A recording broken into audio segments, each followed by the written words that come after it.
All right, everybody, we are live with the Combatcast, and we're about to get things started talking about this week's Fight Night card, Hermansson and Joe Pyfer. But before we do that, Chevy, tell people we got coming up. All right, February 17th, UFC 298, Volkanovski versus Topuria, huge featherweight matchup. And then February 24th, UFC Fight Night, Moreno versus Royval 2 from Mexico. Probably also talk about the PFL versus Bellator champs card that weekend as well. And then March 2nd, there is a UFC Fight Night, but there is the main event is to be determined currently. So we'll talk about whoever it is. Not a good sign though if it hasn't been put out there yet. And that's usually a never good sign. But I guess we'll see what happens. So I'm gonna gloss over. Speaking of not a good sign, I'm just gonna gloss over before we get into this episode. This past week's Fight Night card. Imanov and Chevy. And Nivov and Doladies. Doladies and Imanov. I'll just say I watched this with a friend. Imanov was in pretty much control of this fight. I thought, was able to take him down. And there was one instance where I can't even remember. This fight, again, was not very exciting, but there was a foul at one point, and Imanov got a point taken away. And maybe that's somehow they came up with this majority draw where one person had a draw, but I didn't see it being that competitive. Imanov got the win. The co-main event, Moicano and Drew Dober. I thought that was a little more competitive. Dober came out like we thought he would, throwing hands. They both came out throwing hands, but Dober looked a little stronger. But then Dober got taken to the ground, and he didn't look like he really knew what to do with Moicano. He didn't know how to combat that. Like he tried, he definitely tried to get us back, but Moicano's jiu-jitsu and his ability once they got to the ground was far superior than Dober's. And did Drew land any punches on him? He did. And Dober, Moicano took him like a champ in the beginning. So, we'll see. Like, again, that was early on, and Moicano was also firing off some good leg kicks in the very beginning of that first round too. And the big issue I would say was they would get into scrambles, and Dober would lose the scrambles. Like he would just end up on the bottom. And once he was on the bottom, Moicano was, fairly in control. Mm-hmm. So Moicano's going to be an interesting fighter at lightweight, but obviously this is a super stacked division, so we'll see how it plays out. But overall, not a very exciting card. You had mentioned off air Molly McCann got a win by armbar. I'm sure the UFC's happy about that. She's in a new weight class, so new little lease for life on her. We'll see how she does. Regardless, she's always a name, and she's somebody they can pump up when they get on those UK shows. And also, she went down, so she's cutting that weight. Definitely requires more discipline. So if you need more discipline in weight cutting or whatever, it's going to leak over to all aspects of your life. So that can only help her fighting. So if it's not such a detriment to cut the weight, the discipline will help her, I'm sure. For sure. I wish her nothing but luck. It's great to have people with name value, and whether it's association through Patty or her exciting fights in the UK and the UK crowd loving her, she has a name value. It also makes her a target for other people in the weight class. She's going to probably get the best of potential opponents, even fights that people think she's going to win. Those women are going to elevate their game because they want to, get some name recognition off of right. Hype is on the line, Yeah. Yeah. It means something. I heard Moicano had a crazy post-fight speech or whatever too. Yeah, I can't even begin to remember, but it's just Ray Moicano, a lot of F-bombs, tell DC, fucking great. It's great to fucking be back here. I heard he said he wanted to be a cop so he could kill bad guys. Yes. Yeah. And I also saw, excuse me, I saw that online. He said he wants to see Patty Pimblett and Drew Dober fight so he can see how tough Paddy Pimblett is. And then Paddy said, I'll fight you. And so, genius marketing from Moicano if he was trying to get the Paddy fight, because I think that's a good jump up for Paddy.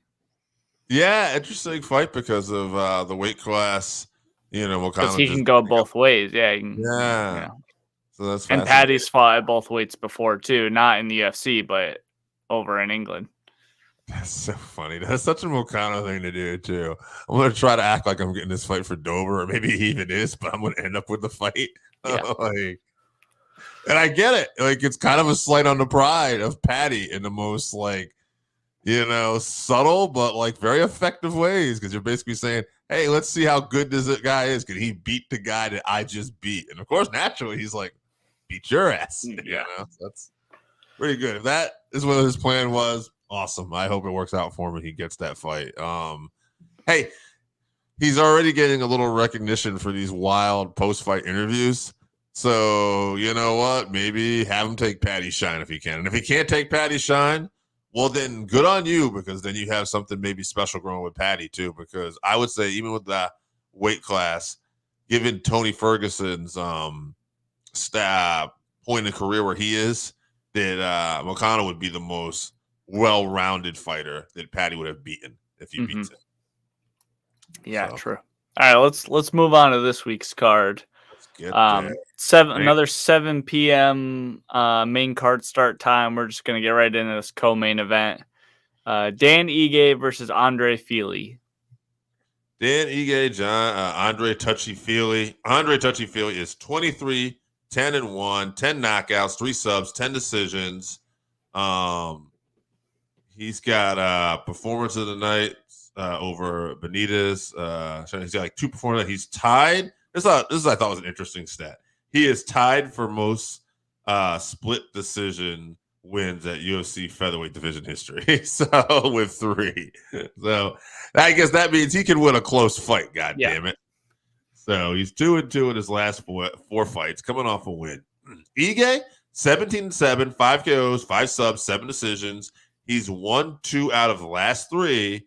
Prior to that was on a 3-fight losing streak, though, and he is coming off a loss. Performance of the night 3 times. Ige is an exciting fighter, but he hasn't felt very consistent lately. I would argue Andre Fili, despite being a very exciting fighter, win-wise has not been very consistent in his career. So it's an interesting fight coming up. If we had this fight, I would say before that initial 3-fight losing streak Ige was on a little while back, I would say, I'll take Ige all day.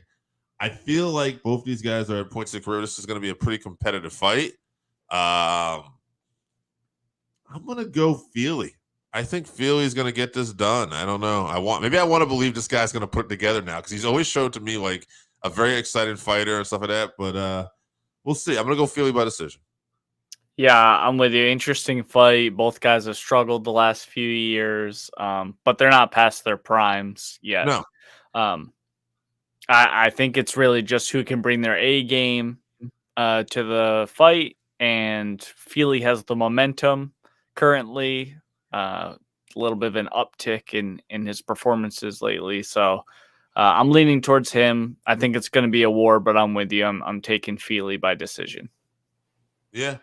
So there you go. So we'll see. Should be a fun co-main event, though. All right, main event time. Let's get into this main event. I am excited for this fight. This is very interesting to me. So Jack Hermansson versus Joe Pyfer. All right, Hermansson. This guy's got 23-8 record, 11 KOs, 6 subs, 8 decisions. Fight of the night once.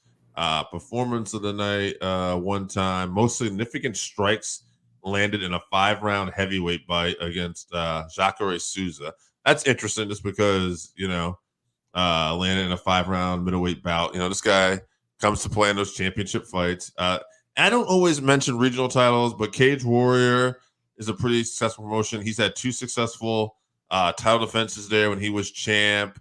He was undefeated. He's also had other regional titles too. This is a guy, besides the UFC, has been on a championship level. So this is a great test for Joe Pyfer, who's been really looking very impressive lately.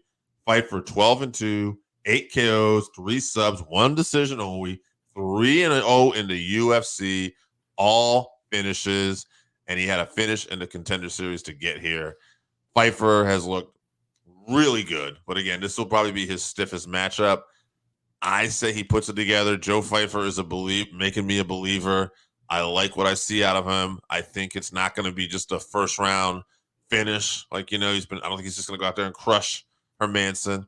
I think it's competitive, maybe even a little bit, but I think round 2, round 3, I'm going to go even round 2 because I think Pyfer is going to show everybody this guy is the real deal. I'll say round 2, TKO.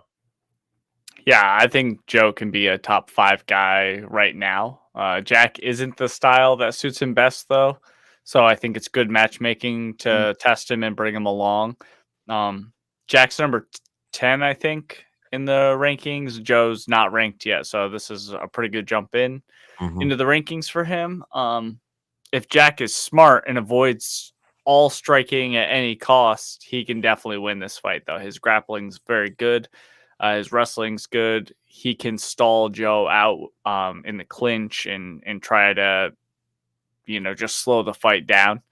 And if he does that, he could get a late submission or something if Joe gets tired, or he can win a decision. But I don't think that's going to happen. I think, every fight starts on the feet, so you got to engage at some point, and I think it only takes one for Joe. I'm pretty sure that Pyfer broke Francis Ngannou's record on the punch machine, and he's a middleweight, and Francis is Francis, obviously. So some controversy with that, I don't remember, but it happened. He did it like 3 times. So he's got the power to put anyone to sleep, and I think that's what he does here. I'm going to say he gets a round 1 KO. I think Jack comes in, tries to be cautious.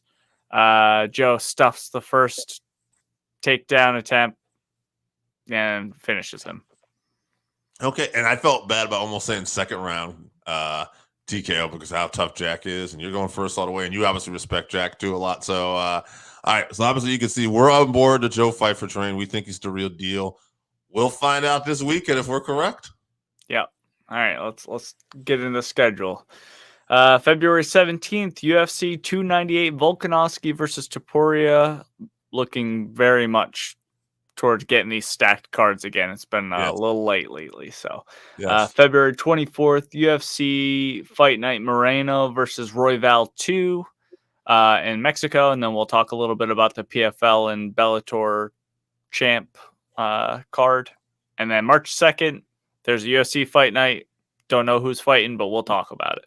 Yeah, and I think some point in March too, Joshua and Nagano's coming in March too at some point. I'm not sure what's the date on that, but I believe that is in March. I think it's like the day before, the same day as UFC 299. That's right. We discussed that. Yep.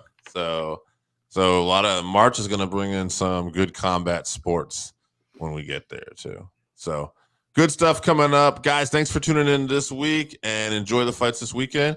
Can't wait to talk about UFC 298 next week.